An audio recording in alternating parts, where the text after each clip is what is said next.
What is shaking, you guys? Welcome back to the Let's Go Win podcast. I have a gentleman on here today that if you want to know more about fitness, he is absolutely your guy. Eric DeGotti has spent the past 20 plus years in the fitness industry as a coach, trainer, and instructor, pioneering his unique approach to client assessment, performance enhancement, and injury prevention. His list of training clients includes individuals who have been on an Olympic Gold Medalist, Gatorade and New Jersey Players of the Year, All-Americans, National Champions, World Series champions, and Pro Bowl athletes. We're talking the elite of elite athletes. Eric, what's happening, man? Welcome to the show. How's it going? Thanks for having me. Brother, it is going extremely well, and I'm a bit envious because you get to work with some pretty amazing athletes and you help their performance get even better, which is awesome. How did you get into this, man? Were you just always a fitness junkie, or what was the deal, man? What's kind of your path into what you do today?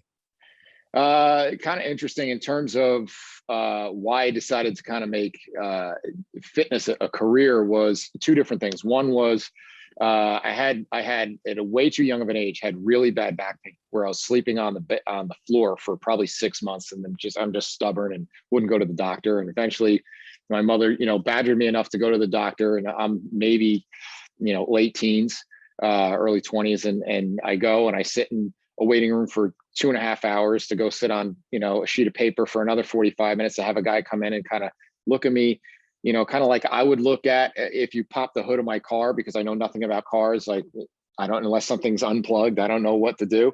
So that's kind of, he looked at my back and he said, well, could be anything.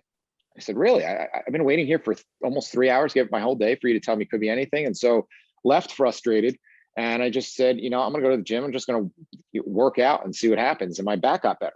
I'm like, okay, there's something to that here, right? And so, I wonder how many people have had that situation and could have gotten steered in the right direction if they got the right input.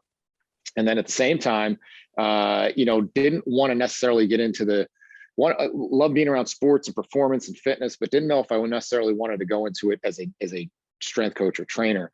And so started on at a gym where guy said, why don't you just start off as a trainer, see how it goes? And then within like 6 months, I was a top trainer in the facility and I was fully booked. And so that just kind of grew from there, and kind of saw, well, that was not as difficult as I thought it would be. And then I left that place to go work at a private training facility, and then saw how that was being run. I said, oh, I think I could do a better job than this. And then I opened up my own training facility, and I had a place that grew to 10,000 square feet and had 8 trainers working for me. We had physical therapy, we had chiropractic care, we had nutritionists, we had group fitness, we had all these things under one roof. And as that grew, I was also at the same time simultaneously getting really good, really into consulting and education. I hooked up with a company called Functional Movement Systems. And at the time they were just kind of getting traction in terms of going out and having a system for evaluating movement. So I got on early as one of their lead instructors and started to go out and teach that around the world. And that led to different consulting gigs. And those consulting gigs included working with a couple different teams, including my local team here, where I worked for 9 years and got to be around 2 Super Bowls and got a lot of players through there. And just kind of that added to referrals. And that got to the point where I just couldn't keep up with the facility anymore. So moved away from the brick and mortar business and still keep up with the coaching and consulting. Wow, brother. Well, I have so many questions, but I'm going to just start with the most basic one, because there's so many of my listeners I know that have back challenges. And when they can't diagnose it, they can't figure it out. It's so frustrating. A quick question. Was it a core issue? Was it a back issue? Did you kind of figure out what the challenge was for you personally? Back then, I had no idea what I was doing. Right. And I just got lucky and I happened to land on it. But the only thing I could tell you is the net was moving more was the answer. Right. I thought, I laid on my back. I'm on the floor for 6 months, and that certainly wasn't the answer. So the rest, the Advil, all that stuff didn't work. It wasn't an Advil deficiency, I can tell you that much. So from there, that's when I started to investigate all these different things that lead to different issues, back pain being one of them. And the more I learn, the less I realize I know. Right. And so if you walk in the door today and you say, hey, my back is bugging me, I have to kind of look and say, all right, first, is this a musculoskeletal issue? Meaning you have something that's tight, something that's weak, something that's out of balance, something that's asymmetrical. that we can clean up with some mobility drills and some exercises, some control drills? Or is this actually a medical issue, right? Because I've had instances along the way where I've had people come in and they've complained of low back pain, and we came to find out later, unfortunately, it's a cancerous tumor. Like, there's nothing, I don't have an exercise for that, right? And so we have to first clear out, do you have a medical issue? And that's where we need good clinicians who can do a differential diagnosis, who can figure out, what is the driver of that pain. Now, once they figure out, hey, there's nothing medically wrong here, there's no tumors, there's no, nothing that's other than just a musculoskeletal issue. Now I start to peel back the onion. Okay, is this a mobility issue? Well, it could most certainly be, and it's a very common thing, especially as people sit in desks and chairs all day, that you get certain muscles like your hip flexors, which people don't realize there's a big set of muscles that attach right in the front of your hip at the top of your thigh, and they run through your body and attach on the backside to all of your lumbar spine. Now imagine that muscle that's a certain length. All of a sudden now you sit and that gets to about half its length for 8 to 9 to 10 hours a day. And then you go to stand up. Well, it just gets in a tug of war and it pulls your low back into this extension. And it do that long enough, it's going to start to bang into it and start to aggravate something. So that's just one of the structural causes. So it could be a mobility issue from being seated. It could be a lack of control, like you mentioned, a core issue where there's just a lack of stability there when you go to rotate right to left, or the stories of, I just went to go get the baby out of the car seat, or I went to go take out the garbage and I blew up my back taking out the garbage. No, you didn't. You've been blowing out your back slowly for the last 20 years, and that was the proverbial and literal straw that broke it. And so you didn't have the control or the physical capacity to get yourself in that position and posture and then handle that stress and load. And then that could be an issue. And then it's also sometimes a capacity issue. If you tell me, well, it starts to bug me. So I got, I work with a lot of baseball players. They'll say, well, it starts to bug me as I get to the 7th, 8th inning. I'm staying out in the outfield for a long time. Well, that's kind of a capacity. We got to build up some more work tolerance in you. And that's a conditioning issue. So, or sometimes it's just, what you stop doing to it, right? And you got to look at, a lot of times the first thing you need to look at is you come into me, I'm gonna say, let me see what your exercise program looks like. Because unfortunately for a lot of people, exercise in itself has become the risk factor, which now we're at this, interesting crossroads, right? And that we need to exercise and move to help to heal this. But at the same time, exercise and movement can also be a risk factor if you do the wrong thing, right? So if you come in and I hit all the right, dominoes, and I get it to where you walk out and you feel awesome, but then you go out and you go to your, boot camp class tonight and you do 10 sets of kettlebell swings with terrible form, you just undid everything I did and then some. Yeah, man, you're hitting on some big topics, and it's so fascinating because we can talk about the most elite athletes you've worked with, or we can talk about functional movement. You have so many areas of expertise because you do a holistic approach is really what I'm hearing, which is fascinating. One of my first questions is, you hit on, or at least the way I interpret it is, people doing exercise programs that they did, let's say 10 years ago, 20 years ago, 30 years ago. I did it back in college, so it still must be the right thing today. And it's like the fitness industry has evolved as much as any that I can think of outside of maybe technology. And maybe it still is, I don't know, brother, but what do you have for a suggestion for people to stay, doing the right movements for themselves? Is it having somebody coach them, having a trainer with them? Are there certain areas of books they should be looking at? Give us some ideas, and then we'll dive into some of your work with the athletes after that. Yeah. So whether and kind of tying it all together is that whether I'm working with, an MLB player walks through that door, or, just, you refer over your mom who's got some shoulder issues. All I do is I go through a series of checklists, right? And over 24 plus years of doing this is I just get better at having algorithms in my head to say, okay, I'm going to check to see if you at least have this. And if you don't, then that's going to send me down a path and say, okay, well, if you don't have that, let me see if you have this, this, and this.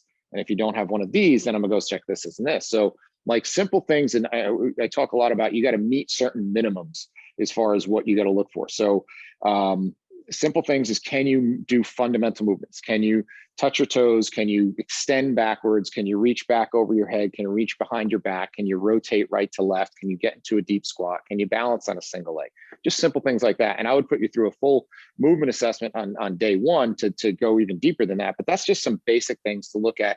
Do you possess these fundamental movements? And so if you don't, adding load into one of those things. So if you can't even touch your toes, going and doing a deadlift is going to be the worst recipe for you.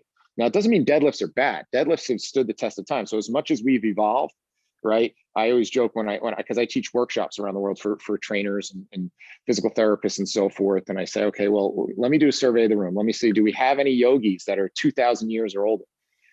No. Okay. Do we have anybody who's an ancient Greek in the room? No. Okay. Well, then we didn't invent anything, right? Everything has been, medicine balls were used 2,000 years ago by the ancient Greeks. If you look at most of our mobility drills, they're just derivative of yoga poses and postures. And we've just found better ways to package it and to plot and plan where and when we put those things in. So where do you start? You got to be able to move well before you go and move often. And that's kind of the tagline of functional movement systems that I work with. So that's the first thing from an exercise standpoint. Then the second thing is that I always explain to people, if it's day one and Jam, you're my client, I'm going to say, okay, first question is, what is your goal? Okay. And I need to know what that is. And I need to get you to understand that we need to, number one, have a very clear finish line, in that if you just say, I want to lose weight, I then become a 4-year-old and I ask you 17 whys. Okay. Why do you want to lose weight? Well, I want to look better in a bathing suit. Okay, well, what if you didn't lose weight, but you still look better in a bathing suit? Is that okay? Yes. Okay, because we may not move the scale, but you still could look great. So we're okay with that. Yes. Okay, so how are you going to know when you get there? What is great enough for you? Because I've had people who are competitive bodybuilders, and that's a whole level of sacrifice you might not want to do. So like, what is your finish line? When are we going to know we get there? And then we need to have some metrics to know, are we on the right path? And so that's kind of having a clear definition of the goal. Then the next thing is creating awareness, is to say, okay, you need to be aware that this is a holistic process, and that this is not, I show up at a gym for an hour and something magic happens, and then I don't have to think about it until 2 days from now when I go back for another hour. It doesn't work that way. So I ask them, let's talk really simple exercise science. So when we work out, are we building up or breaking down? I believe we're breaking it down initially, has always been my understanding of lifting anyways. Well, it's really any exercise, really. And here's the way it works, is that if you put any level of stress onto your body, your cells, all trillion of them, have one job, and that's to survive another day. That's how we're sitting here as a species, right? So with that, if it was cold in the room, we'd shiver to warm up, right? If it was hot, we'd sweat to cool down. So you're constantly creating these adaptations because we're trying to get back to our baseline, our norm. So if you go and lift a bunch of heavy things, you go and lift these weights, your body's gonna say, oh my God, I don't know what you just did, but if you're gonna keep doing that, I'm gonna have to get a little stronger. I may need to add a little bit more muscle. I may need to add more neural drive into our nervous system so you can be more efficient at doing those things. Now, if I go out and go for a 5-mile run, I'm gonna need to have a different adaptation. So that's why it's important that we have the right goal, so we know you're doing the right things to match those goals. So if you say, well, you do what I do, every party, holiday, the barbershop you go into, hey, is this good? Is this good? Is Pilates good? Is this? Well, what are you trying to make it do? It's like asking, a carpenter, is a screwdriver good? Well, yeah, if I need to put in a screw, it's exactly what I need. So creating that awareness, and then say, okay, well, if we're breaking down here, right, that means the magic isn't happening here. It's not happening when I'm in front of you. I'm the farmer who's planting the seeds, and you are providing the soil. Now, if I plant the soil here in my gym on a rubber floor, nothing's going to grow. And so what do you think makes that soil able to make it grow? That's going to make you stronger, more muscular, leaner, all these, whatever goal you want. It's what happens the other 23 hours a day. And so I can give you the greatest workout in the world, but if you have a horrible sleep patterns, if you don't have the right nutrition, if you don't manage stress well, then we completely wasted our time because you don't have soil. I'm planting those seeds on concrete. So creating that awareness is really impactful. And there's different levels to how deep you get into that awareness, but that's the next thing. And then the last piece, and probably the most important, is understanding that I have an expression that getting in shape is an everyday decision. I bought this laptop. I bought it once. It's mine forever, right? Same thing with a car or something like that. You don't work out and then you're good, right? This is a continually cumulative process. It's not one rep. It's not one set. It's not one workout. It's not 1 week or month. It is cumulative process over time. None of those top athletes that I've worked with said, what really got me over the top was that one workout I did in 2017. And that was the one that really did it for me. It's really the ability to make that decision every day that I'm going to have the salad versus the pizza, that I'm going to not hit snooze and I'm going to get up and go for a walk, that I'm going to go instead of, scrolling on social media or watching the news and something that's going to make a poor impact into my mental health. I'm going to actually go and sit and breathe for 5 minutes. And that decision has to get made every day. And so this is really just about habits. And so that's really, for someone starting out, it's that process of having clear goals, and then with those goals, knowing, why you're doing that. And there's a great book by Simon Sinek, Start with Why. So why, your why is what's going to keep you going. If your why is only, hey, I'd like to lose 5 pounds, the scale isn't enough of an emotional attachment to get me to not hit snooze, right? So I need to have, what is the why? The why is I don't like the way, it's either I don't like the way I feel when my back hurts, or I can't button my jeans, or I'm not, getting the starting reps on the team, or it's the opposite, it's that pain and pleasure principle, or I feel so much better when I can get up and go play a round of golf and not have to think about it. I feel so much better when I can get out in the field and feel like I can do anything. And that develops that confidence. So it's that clear goal. It's getting the awareness of what are the things that are holding me back from that goal, and what are the things I need to change to get me to that. And then what are the habits I need to establish that are going to be non-negotiable? This is part of who I am moving forward.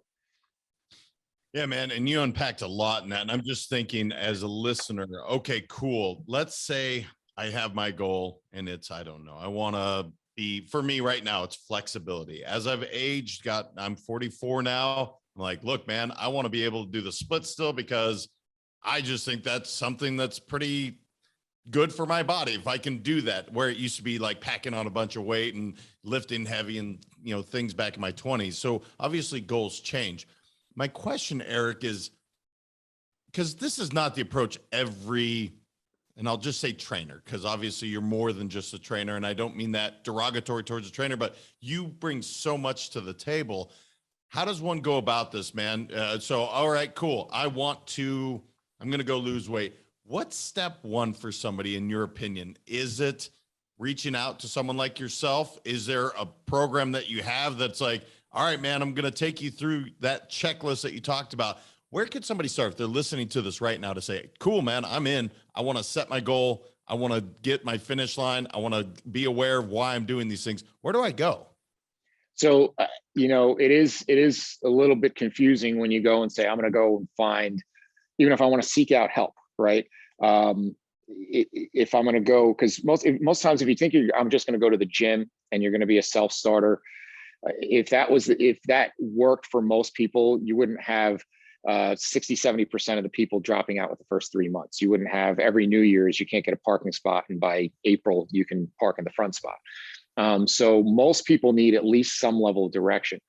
But what I found in what's changed even the way I go about my business, and part of this is just driven because my limited availability, is that people aren't looking, the people aren't looking as much for, hey, I need somebody who's a rah, count my reps, kick my butt type of thing. Especially as the population who's a really huge segment of the fitness industry that wasn't there 20 years ago when I started, is that population that's 40 plus that are saying, like yourself, I'm not ready to go into a rocking chair. I look at my grandparents when they were my age, right? And it was like the expectations were insanely low. And so if you hurt all the time, or if you couldn't do a whole lot of things, that's just what 50 looks like. Well, no, it doesn't. Not when the best quarterback in the world is 44 years old, breaking every record. Not when you have people in every sport and every dimension that are doing this at the highest levels at advanced ages. And I have clients who are in their 60s, who are black belts in Taekwondo, who are playing competitive tennis, who are doing triathlons, who are doing that stuff, because they're not going to go in that rocking chair quietly. And so because that's a growing segment, thankfully, we're getting better people in the industry that are thinking more like this. I go out and, like I said, teach workshops for trainers on everything from how to assess movement to on how to design programs. So if you do some diligence, you want to find somebody that can help you. That first, your intake process, day one, is going to tell you if you're in the right spot. Do they ask more questions or tell you more things, right? If they tell you more things, it's about them and you're coming to do their program. And really, who cares, right? It's not about you. And so I can buy anybody else's program online. I get it probably for free on YouTube. If it's about you, then they're going to ask lots of questions about your medical history, your injury history, your training history. What have you had success with? What are the things that you like to do? What does your schedule and availability look like? And then do some level of assessment of where are you at right now. And so that's going to be your first key. If you have somebody that's doing that, you're in the right spot. Okay. And so I would ask those questions before you even go in the door and say, do I have somebody that's going to at least take into account what I need? Because the big difference between me going in, because I consult with high school teams, is that and the executive who comes in who's 52 is that the high school kids all pretty much have the same profile, right? They all go to the same school. That's why they're on the same football team. And so they had the same day. They were all in the class the same day. And even within that, clientele, there's some variability within there. Now, fast forward that 30 years where you could be somebody who's, riding in your car and planes and trains and in automobiles all day. I can have somebody who's lifting bricks all day. I can have somebody who's sitting at a desk all day, and they're all going to come in with different profiles. Someone who is an athlete all through college versus someone who's never worked out in their life. And so the variability, the older you get, is going to need that much more customization. Now, once you get through your individual needs, then you can start to be a little bit more generic, where if you want to go, there's a big difference between a program and a workout. What you need is a program to get you where you want to be. Now, if you go with your friend and you want to go to Orange Theory or a spin class, that's a workout. That's fun. That's great. That's engaging, provided it's not going to hurt you. I love it. It's great. But if you don't have a program and you're just mindlessly doing workouts, then you're probably not going to get there, because you're just spinning your wheels without having any real compass of where you need to go. And so that's kind of where you need to start. And then you also need to take inventory of all the factors in your life. And so I have a graphic in the program design course that I show 3 buckets, right? And they're all tied together. Imagine 3 buckets, but they're all tied together with a common pipe underneath them all. The first, and this is kind of the 3 sides that make us up. The first one is your structural side component of you, and that's your muscles, your joints, your bones. That's a hardware, right? And then the second bucket is your chemical. That's all your physiology. That's your cells and everything that goes into making them change over on a minute by minute basis. And then there's the mental, and that's the thoughts and spirit that kind of ties together. And then with each of those things, there's things we can control and there's things we can't. Structurally, I wish I was taller. It's not going to happen, right? But I can make my structure change either positively or negatively by doing certain things. If I sit on a couch, I'll have a body built for sitting on a couch. If I lift weights, I'll have a different body than if I'm a distance runner. So structure, the biggest impact we'll have on your structure is your movement. And so we have to look at, like I said, you have a baseline of where fundamental movements where you can move without restriction, and you can move to a baseline of competency. Then it's just a matter of programming the movements to your goal. The second bucket of chemistry, the biggest outside influence we have on that is our food and what we take in, okay? And so how we fuel ourselves. And so same thing, you can affect your chemistry both positively and negatively. The impact on your chemistry on eating nutrient-dense foods versus eating McDonald's is drastically different. You can dramatically change your physiology just by the foods you eat. And then the last bucket is the mental piece, and that's the books we read, the TV we watch, the people we hang around with, and all of those things. Now, those buckets, the reason why I use this analogy is because we have stress. and stress pours into those buckets. Whereas if I work out, that pours into the structural bucket, but it also leaks over. That's why they're connected, because it also has an impact on my physiology. It also has an impact on my mental state of being. And so the difference is that exercise is what we call eustress, EU stress, which is good stress, right? Positive stress, because your body comes back stronger from it. And then you have distress. Distress is in the mental side of things. Distress is I get yelled at by my boss, or I get in a fight with my spouse, or I'm stressed about money, or these sorts of things. That's distress. Those buckets start to fill up. Now, I can empty a little bit out, and I can work on some recovery strategies and stress management and minimization strategies. Whereas if I go and sit and breathe deeply and meditate, I can actually take a little bit out of that mental bucket, right? I can go and exercise, and that'll pull a little bit out of that mental bucket. But let's say all those buckets are filled to the brim, right? You don't have room for a HIIT workout. You don't have room to go and do a 10-mile run right now. And so when you talk about, hey, you can't do the workout you did 30 years ago, sometimes you can't do the workout you did yesterday. And so one of the first things you do when you come into me, if you're coming in for a training session, is I'm going to put you through about a quick 2 to 3 minute screen of what is your current state of readiness. Meaning, I wrote a program for the organism that's in front of me. The organism that was in front of me last Monday, based on your evaluation and goals and so forth. But since then, you might have taken 2 cross-country flights. You may have an infant at home that didn't sleep last night, or you have, you went to a party and had, too much wine or too much junk food. And now you're not the same organism that I wrote this program for, and I have to adapt that somewhat. And so learning how to do that, and it's not this no pain, no gain, pedal to the metal, no days off mentality. That's not how exercise works. It's an ebb and flow. It's challenge, recover, and learning how to manage those and ride that wave is really the art of this whole thing. And so even the best in the world don't go pedal to the metal all the time. Their highs are higher than the average person's highs, and their lows, their recovery ability is actually much better than ours. And so learning how to get people aware of those things and getting them to understand that, wow, I didn't realize the impact my sleep has, or how crappy my sleep actually is. And that it affects everything from not only my performance in the gym, but it affects my mental performance at work. And so getting people, that's part of the whole awareness piece. And, you can do that just through some simple education, or you can dive in deeper where you have Oura rings, where you can, wear something at night on your finger that tells you exactly how much you slept and what the quality of your sleep is. You can look at things like your heart rate variability that tells you your current state of stress and how you're managing your autonomic nervous system. So, that's where the advancements have been made in training, and that we can get a much better pulse on how to make those fine-tuned adjustments. Yeah, I like the way you broke down the 3 buckets, because what's fascinating is, again, if you look at a gym, you're like, all right, there's some dumbbells, there's barbells, there's some weights, but there's a lot to it. Just the way you broke that all down, it's like, holy cow, we have proper nutrition, we have our sleeping. You said, I get you 1 hour, the next 23 hours is really going to predicate what you did in the gym, a big part of that. So is it listening to your body? Is it wearing a Whoop band? Is it wearing the Oura? What is kind of your best advice? Again, because you have limited time. I can't just go see Eric in Jersey every time I want to. So what is it listening to your body to say, hey, man, you're not at the level you need to be at to do this program?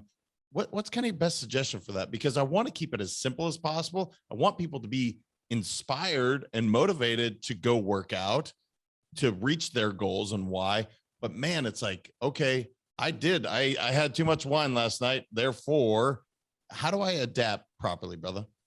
Okay. So 2 simple rules. First is nothing, the whole no pain, no gain is absurd, right? Nothing should hurt, right? And there's a difference between, is it difficult or is it hurt?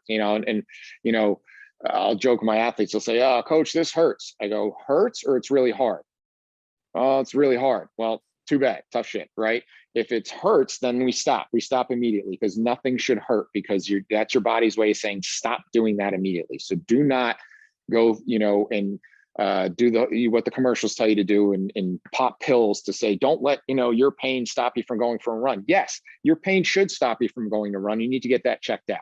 right? And get it checked out now before it gets worse, because that little bit of pain that maybe you could fix by doing some mobility drills and some balance drills that you can fix in a week or two, if you pay attention to it, that's all it is a week or two little bump in the road. But if you ignore it and you keep popping Advil, and now all of a sudden now you need a knee surgery or a knee replacement 2, 3, 10 years down the road, well, that's a pretty ridiculous cost to pay. So number one is do not ignore pain. And like I said, sometimes pain is not driven by musculoskeletal things where you just assume that it's, because I have a tight low back, that's why my back hurts. There could be something else going on there. Number two is it's a pretty simple rule that I tell everybody day one when they start training. We need to be two things. We need to be successful. We need to be challenged, right? We need to be challenged because what doesn't challenge us doesn't change us. So it needs to be enough that it needs to be challenging. So if I'm asking you to do 10 repetitions of a certain exercise, by the time you get to 10, you had maybe 1 or 2 perfect reps in you, and that was it. And if that's not the case, then we need to make an adjustment.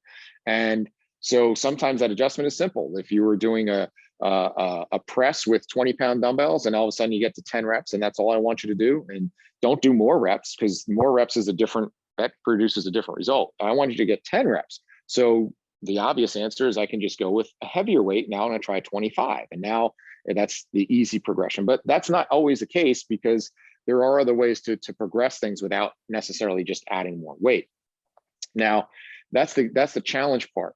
The other part is being successful, is that you can actually do it with proper form and you can actually do it to the level that we want it to be. So if you took that same weight and you only got to 8 repetitions, well, you weren't successful. Or if you got to 5 and then the last 5 reps, look like a disaster, the form was terrible, then you weren't successful. So the successful is I can do all the things we need to do to a high level of execution, but I'm challenged at the same time. So take the same thing. If I'm going to go and I'm going to start running, that if I go and, not being a runner, and I go and say, I'm going to run around the neighborhood, and I get to the end of the neighbor's driveway and I'm huffing and puffing, and I'm like, now, things are starting to burn and ache. And if I go anymore, things start to hurt. Well, turn around and go home. Right? You were successful. You were challenged. That's all you're getting. Now, the next day, because your body adapts, that's the good news, is that you'll be able to get 2 doors down, and then you get down the block, and then you get around, and each time you get a little bit better, because the good news is you adapt. The bad news is you adapt. So if you just run to your neighbor's house the rest of the time, it's not going to be enough to create challenge. So you have to create that what we call the edge of your ability, where you're successful and you're challenged, and that's whatever endeavor it may be. So whether you're lifting weights, whether you're doing some cardiovascular protocol, you should be challenged but successful. And then it's a matter of managing what is the most efficient way to do this. And efficiency is a big key. The number one thing when I ask people, what's the biggest barrier that's going to stop you from getting to your goal? Because everybody's thinks that they're going to, completely transform themselves, and they're going to be 100% committed, and they're going to have no days off, and I'm never going to miss a workout, and I'm going to never eat a bad thing. I hate to break it to you. It's going to happen. And so with that, what is going to be that thing that trips you up? And the number one thing time after time is time, is that I'm going to run out of time because I have to get kids off to soccer practice. I have to go to a meeting. I have a business trip. It's going to be time. So what's going to be the most efficient thing? Unfortunately, where most people turn to their fitness is, and especially now with social media, is influencers who have nothing to do all day but work out. Like that is their job, right? And so there's some great things out there, but when you see fitness hacks and life hacks and these biohackers from Southern California that are 20 somethings that are sponsored, and all they have to do is wake up and follow their protocol. Like we have a slide that we have in our course, and we say, here's what you need to do every morning. And you say, you need to get up, you need to get 10 minutes of sunlight, and you need to do 10 minutes of deep breathing. And then you do 15 minutes of mobility work. And then you need to do both hot and cold exposure. And then you need to journal, and you do all these things. And we have this list that's like 20 things long that you'd see most biohackers tell you to do. Now, every one of them in a silo is awesome. The problem is that whole recipe takes about 2.5 hours. So you go and tell one of the moms that I've worked with that has to get kids off to school and then has to get home and has to do all the things she needs to do, that you need to take the first 2.5 hours of your day doing this before you can do anything. It's not realistic. So how do I be efficient? Well, being efficient is not training where most of training is driven from the public eye is bodybuilding. right? As somebody who competed in bodybuilding shows, that is a completely different type of training than what 99% of the people need, right? You need a unique type of training when you're going to go stand in your underwear in front of a panel of judges, right? And you're going to have to look as statuesque as possible. 99% of the world is not doing that. And so you just need to kind of look better, feel better, perform better. And to do that, you don't need to go to those extremes. And doing a bodybuilding routine where I'm going to do arms one day, I'm going to do this another day, this is completely impractical and not even really beneficial for most people. So doing some type of full body workout that puts you through all different types of movement patterns, that's going to leave you challenged and successful, is going to be the recipe for a solid functional strength program. When I say functional, that word's kind of got bastardized, but basically meaning it helps enhance what you want to do throughout your day. It doesn't take away from your function. The other side of that is what you're going to do from an aerobic / cardiovascular standpoint. And I can give you a really simple recipe for that. And I steal this from Dr. Andy Galpin, who's a brilliant research scientist out in California. And it's three boxes you got to check. The biggest one is your low level, your low intensity cardio. And that's as simple as going for a walk. Like, people don't give that enough credit. Like, just go for a walk and walk at a pace where you can still have a conversation, but you know you're doing something, right? Your heart rate's elevating, but it's not racing to a point where you can't hold a conversation. Some people will call that just under that conversation threshold, zone 2 training. And there's lots of research showing the benefit of that. So doing that as many days a week as possible is great. Doing it, 3 is kind of your minimum that you're looking for. There's research shows anywhere between 120 and 180 minutes per week. Now, that's the first box. The second box, you don't need nearly as much of. 2-3 times a week, you want to get up just beyond that conversational pace where you're challenging yourself a little bit. And I don't care if it's on a bike. I don't care if you can even do it within your functional strength program. If it's on an elliptical machine, if it's hiking, whatever it is, where you're just beyond that conversational pace, and you're doing it, maybe it's just simple hill walking around your neighborhood, where you get at a pace where you can't really keep up a conversation, and you can do that for, anywhere from 30 seconds to 2 minutes, and then you kind of have a recovery, and then you do that again, of 4 to 8 times over the course of 20 to 30 minutes. And then once you've built up the movement competency and the physical capacity to do it, and you've set a baseline, what ideally we should be able to do is we should be able to redline our heart rate. We should be able to get to our max heart rate once a week.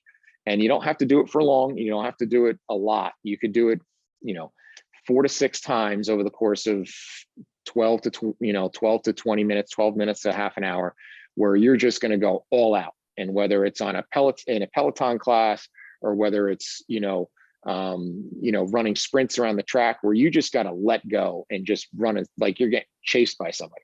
And being able to do that once a week is incredibly impactful. So that is going to strengthen the walls of the heart and get you to be able to pump out more blood and from the cardiovascular standpoint, and be able to work that top end.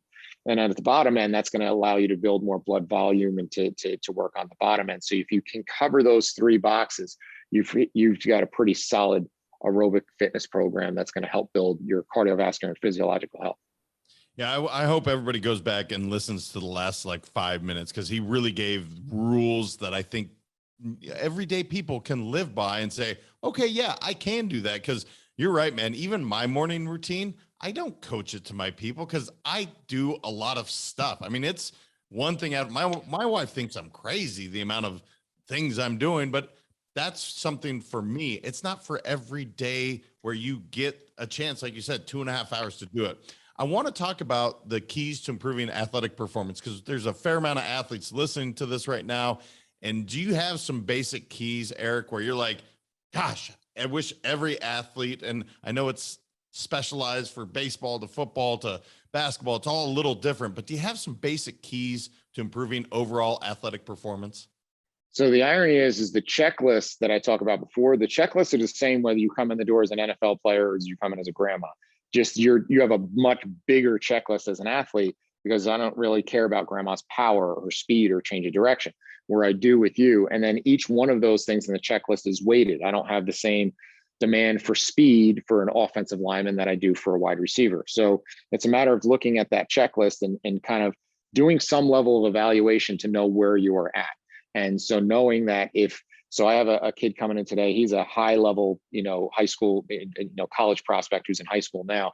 And, he came in and he said, a lot of things he said he wanted to work on, he had already checked those boxes. So he's putting in all this work on stuff that like, you're already there. Like there's so many, like I show a pyramid to my athletes of 58 different things that go into what shows up on the field or court or the track. And I say, I got to find out which ones you don't have. Right. And so those are the things that are usually, and the biggest mistakes, if I can make it generalized, the biggest mistakes is we overemphasize strength. Right. I have to fight all the time with my coaches to say, like, there's a point where your strength is a huge benefit. It is a huge baseline, and it is the ticket into the door. And you need to have a base of strength, but there does come a tipping point where it's not going to hurt you more strength, but it's not going to gain you more benefit, where it's not going to make you more optimized. And so once we've kind of gotten to that point, we can just do enough to maintain it, and we got to make sure we check the other boxes. And so there comes a point that adding 5 more onto your bench press or your squat or your clean is not going to necessarily move the needle in terms of your athletic performance. And we have to look at what's going to actually carry over to the field. So the first thing is body awareness, right? How well can you control your body in space, and how well do you know how to make adjustments? And can you, what some scientists will call self-organized, right? When you go and cut and change direction, how well do you line up your body in the right position to produce and reduce the most force? And that's a matter of awareness. And that is a matter of having the right mobility. It's a matter of having the right control, balance. It's a matter of being able to rapidly, and that's really the big difference. Athletes have to rapidly access all this stuff. As a bodybuilder, I just have to, do 7 or 8 poses and make 4 quarter turns, and I have all the time I need to get into that pose. Whereas if I'm trying to guard you in basketball, I got to figure it out. I need to access these muscles quickly. So I need to train a specific way so I can do that. And slow, steady bench pressing doesn't necessarily do that. Doesn't mean that's bad. It means you need to have a component in your program that's going to make you be able to organize and access really, really quickly. And so if you can't do that, that's going to be a huge barrier to you creating rhythm, to you creating efficiency. And if you look at the greatest athletes in the world, and that's the biggest thing, is they are insanely efficient. Like watching Steph Curry play basketball is a work of art. If you watch Bryce Harper's baseball swing, it is a work of art that you see that everything is all the right parts are working at the right time. He's not the biggest or the fastest or the strongest person on his team. He just gets everything to work really well. And that's how you can get a guy like who's a pretty diminutive guy like a Steph Curry, who's insanely successful. You get a Mookie Betts, who's just incredibly athletic. There's if you want something entertaining, I think there's a video called Mookie Betts Can Do Anything on YouTube. And it shows him dunking a basketball. It shows him bowling a 300. It shows him running routes and just making people look silly. Like that athleticism is one of the biggest keys. Like if you're not doing something to move more towards that, then you're not really training to be a better athlete.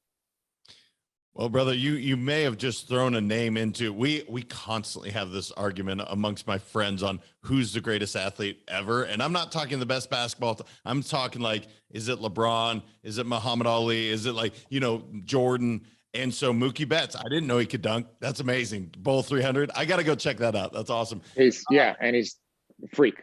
Oh man. I could ask you questions literally for hours, but I want to give you an opportunity, just open form, anything I didn't ask that you're like, man, I want to share this with the audience before we kind of start to wrap up. So in my pyramid of things, so remember that pyramid I talked about, I give my athletes, the foundation of that is health, right? Before we get into, there's health, then there's movement, then there's performance, and then there's recovery, and then there's skill, there's mental, and then there's skill. Health is the foundation of all of it. So if I'm talking to an athlete, explain nobody ever, scored a basket, shot a goal, hit a home run, or got a touchdown in the training room, right? You need your best ability is availability, and you need to be on the field. So I need to keep you healthy. Now, how that translates to the weekend warrior or the everyday person is we get wrapped up and we don't understand that health and fitness are not always synonymous. And that it is so much easier to get fit when you are healthy than it is the other way around. And so there's a lot of really fit people out there that are just not healthy. And so with that, building a foundation of health is the first thing. And it's the big building blocks of that I talked about already is sleep. Number one, the impact of sleep is incredible, from everything from, like I mentioned, in terms of performance factors. If you don't get enough sleep, my athlete's injury risk goes up. If you want to read a book that'll blow your mind, it is Dr. Matthew Walker, Why We Sleep. And it is this most impactful, scariest book you'll read. And so I can't tell you how many people I've recommended that book to, who said it changed their life and then recommended to multiple others.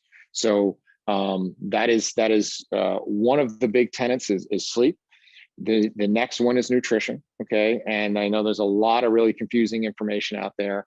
And so it is, if you just think in most practical senses, that is generally what's going to get you there, right? You don't need to go following some guy who eats organ meat with his shirt off in the middle of the woods, right? What you need to do is say, was this here 1,000 years ago, right? If it's not, you probably shouldn't eat it, right?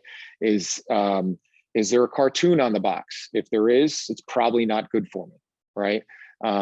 And so it's pretty simple that if you eat things that are, eat around the outside of the supermarket, you'll do pretty well for yourself, right? Where if those are the basic, if you can't pronounce what's on the label, it's probably not good for you. So pretty simple rules are the main thing. And then from a nutrition standpoint, and then the most important nutrient is water. Drinking as much water as possible is another big key, making sure you're hydrated.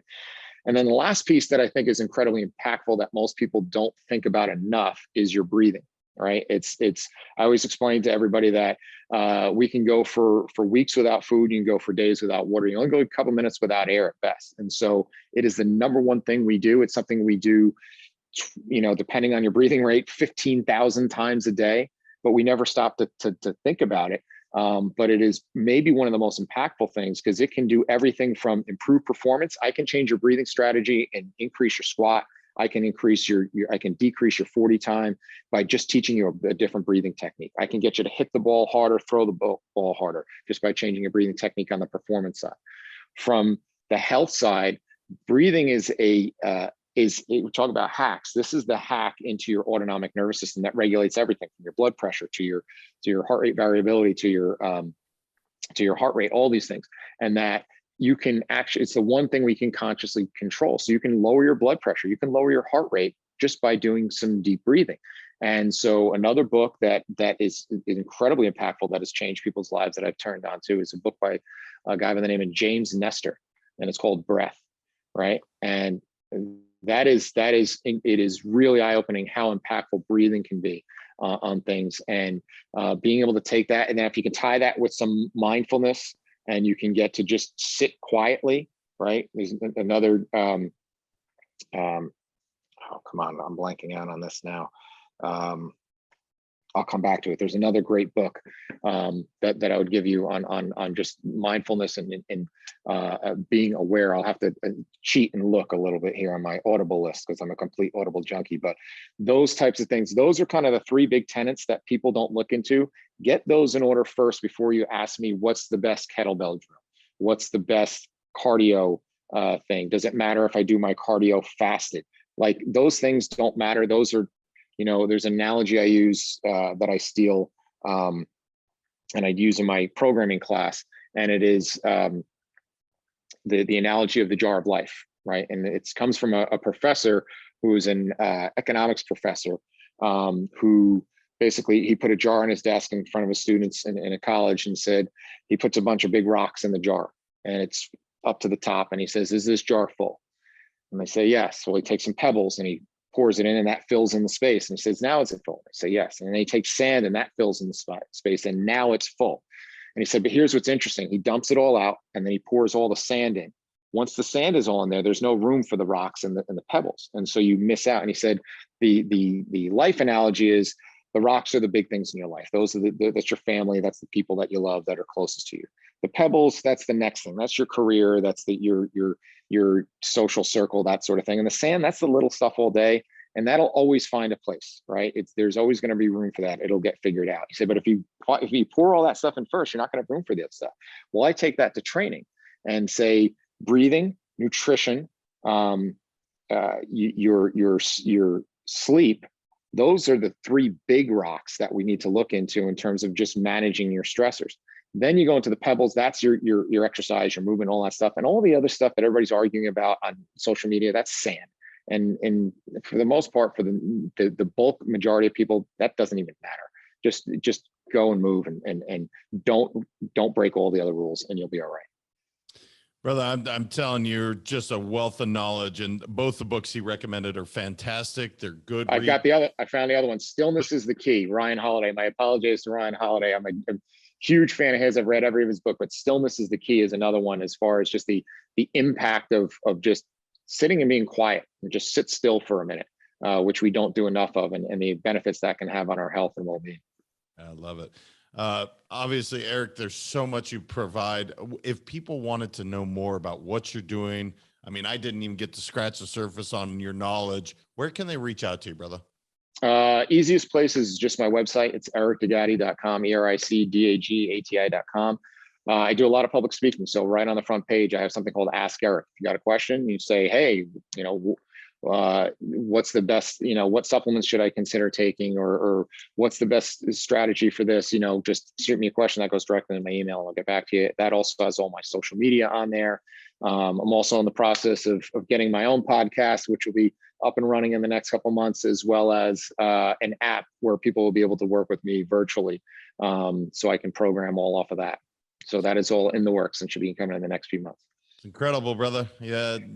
How you balance it all on top of all the things you're doing. It's pretty remarkable. So I'm so glad you're here, man. I have so many questions, but I am out of time. No, we got to do it again. We will absolutely do it again. There's no doubt in my mind. Brother, thank you for being here and sharing all your years and of knowledge and just so much wisdom. Thanks for the opportunity. It was fun.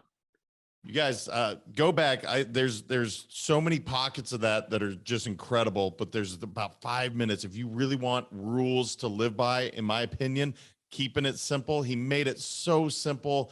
And I think that health part, I love that what he said, best ability is availability is so important. So remember, your mindset matters. Until next time, we'll talk to you then. Thank you so much for listening. If this content is delivering value to you, please make sure to subscribe, rate, and review us. That helps us build this community, and that is what we are all about. Building this community as big as we can, helping as many people as we can, and deliver as much value as possible. Be sure to head over to letsgowinpodcast.com for information on my coaching courses, and make sure to follow us on Facebook, Instagram, and LinkedIn at Let's Go Win 365.